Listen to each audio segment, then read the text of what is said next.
Hey, SEC stuff. It is Georgia and Molly, and we are back with another episode of Unmuted where we just talk random crap. We're gonna start, obviously, we like to start with our sports. Just kind of get that out of the way. There's some interesting things going on. Florida has officially fired Billy Napier. And I found out today that they tried to hire Marcus Freeman, our beautiful, beautiful man from Notre Dame, and he said no. But imagine how amazing it would be to have that attractive man in the SEC. I mean, it's just the way you chews gum, according to you in our group chat. I love how he chews gum. I could watch that man chew gum all day long. Just keep giving him the hubba bubba. But now they're looking at Lane Kiffin. I don't know if Lane will leave Ole Miss though. I don't, and I feel like if it's not Lane Kiffin, then who are you actually hiring? Like there's not a lot of options. You're just gonna have to go fishing and try to find someone random, Mhm. you know. But A&M got fined $50,000 for faking injuries against Arkansas, so that's fun. We've been talking about this for like the entire. I think there were 2 locker room talks last season about it with that, and I talked about how there's literally so many people that are faking injuries just to get the clock to stop. It's stupid. It's so dumb. Like Yeah, I mean, I if you're definitely. not if you're not good enough to where you have to fake an injury, like you shouldn't be on the field. I do think it's a lot better than it was last year. Like last year, it was out of hand because there weren't any consequences. This year, it hasn't been as bad, but yeah, they just got fined $50,000. And then Oklahoma, Lane Kiffin has kind of slyly accused them of stealing signs, which I think is really interesting. He had told Hugh Freeze before the Auburn Oklahoma game that, hey, like you might want to change your plays because it looks like they already know them. Or no, that was after the game. Like you might want to change because if they can figure it out, another team can figure it out. So like told Hugh Freeze, which is another coach that needs to be fired. Um, Hugh Freeze needs to leave Auburn. But, it is what it is. It's a bad time to be a coach. Well, I think you're just. It's the battle of the masses, man. I don't know. I feel like it's kind of even in the modeling world. A lot of models will be like, it's really slow, so I'm just going to change agents over and over and over. But in reality, it's not your agent's fault. It's just like it's genuinely slow, and all the agents have the same access to the same jobs. Yeah. That's basically college football right now. It's like my team sucks. I'm going to go to another school. Oh, they suck too. Let's go to another school. It's the same with the players. The players are transferring like crazy because it's like, oh, there's more money over here. Oh, we can win over here. Mhm. Yeah, I we just teach loyalty in this generation. there's Loyalty. Be loyal. no, there's no loyalty. Everyone's out for themselves, you know. It's not any fun. And one thing I'm upset about is Texas Tech. They have banned the tortilla toss, where they toss tortillas on the field. I love that. One, also, if I was a player and someone threw a tortilla at me, I'm eating it,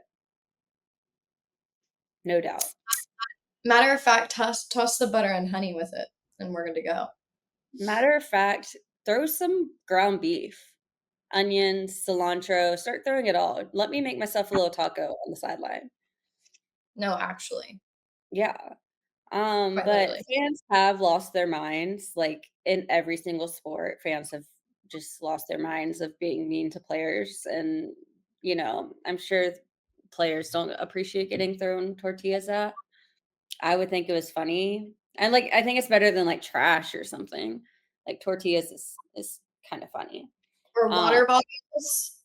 yeah, water bottles, like what, I saw a video of a guy yelling at a player on the Texans, and he was like, "You're gonna lose this game. It's gonna be your fault."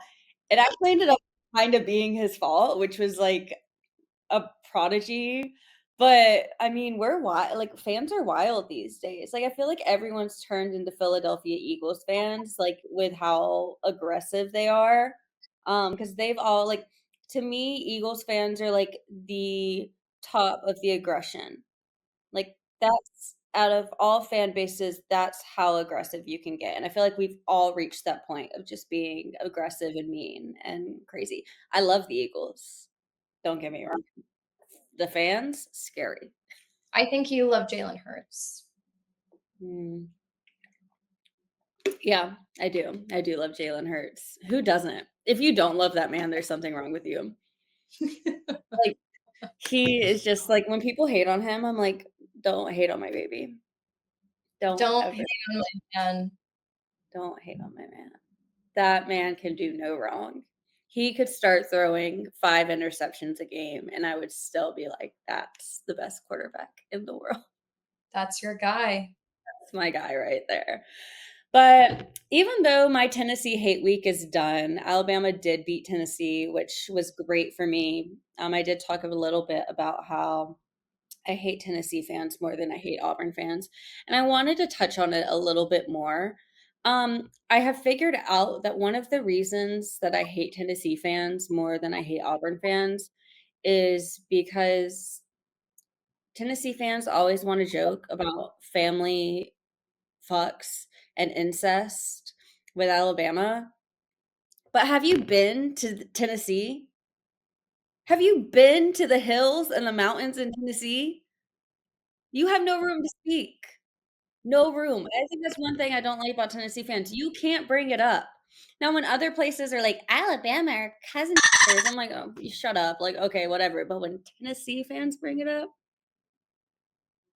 that's when I get pissed off because so are you. I mean, I gotta disagree with it, but yeah, yeah, yeah. I see where you're coming from. I posted a TikTok the other day on my page talking about farting.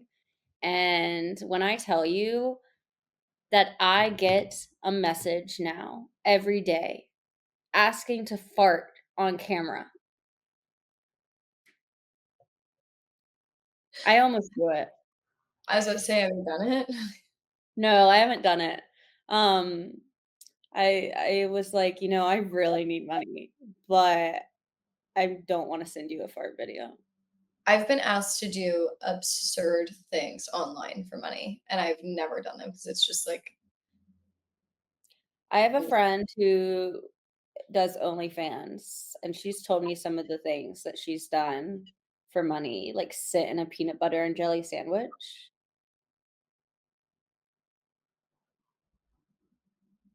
Why is that your kink? We should kink shame. I'm sorry. There should be kink shames. this is a really, really, really hot take, but I think everybody has their own thing. But I think if you like leaving marks on women, like bruises, I think you're like low key abusive. Yeah. I think it's weird. I think like a little bit here and there, like I get it for some people, but to actually bruise and like really hurt your partner, I think it's a little abusive. Yeah, I mean, I think it's just like you're inching there, getting closer and closer. Yeah, not a fan. Not a fan. No, I also think we need to keep our kinks to ourselves. Yeah, we don't need to be on TikTok sharing that stuff. Like, Yeah. what we need some, like, privacy. Yeah, Thank God I've deactivated all my socials because, like, we need more privacy in life. We don't need to be sharing every intimate detail of our lives. Like, this is, like I don't need to be talking about my that part of my life anymore. I mean, I don't mind talking about it to a degree, but I don't need to know what a random person likes. Like, if I make, like, instance, I made a funny video about farting, and it was all shits and giggles at first with all these girls. We were talking about farting. We were talking about, like, basically, it was like, do you fart in front of your partner kind of deal? And, like, there were girls that were like, "I haven't farted in front of my husband, and we've been together for 40 years." And then there's other girls that were like, "I look my man in the eyes and assert dominance when I fart." And I'm like, it was all fun and games. And then came in the men, and they were like, "I would sniff your farts." I'm like, Get out of here. One It's guy told yeah, he was like, "I would lock the doors and roll up the windows so I could bask in it." And I'm like, we need more shame. "Yes." I didn't Yeah, respond to any of them, and it got overwhelming to where, like, I couldn't delete the weird like, once it gets to a point where there's too many people commenting, I can't, we need to bring back a little bit of shame. Like, I think, yeah, we need that in life. I mean, I'm all about I mean, you know me, I don't have a filter, I'll say anything. But I don't need to know what a random man named Will in Nebraska likes to do. I don't need to know. Will, keep it to yourself. Yeah, we don't need to know that, Will. No. Sorry. Sorry I jumped on you, Will, but that was the first name I could think of. I will be going out this weekend. I will be going out for Halloween. Hopefully some fun things happen. It's been homecoming in Atlanta, so like Moorhead and like all the colleges have been having their homecoming. So I've been not going out just because it's been so busy and crazy and it's like $50 to get in anywhere and I'm not doing all that. But when homecoming's over, I will be back to going out and getting some fun stories for you guys. I'm excited to hear them for you. I'm gonna live vicariously through you on this one. Yeah, that's what people do. People are like, "Ah, I love your life. I would never do it." And I'm like, I got you. Don't worry.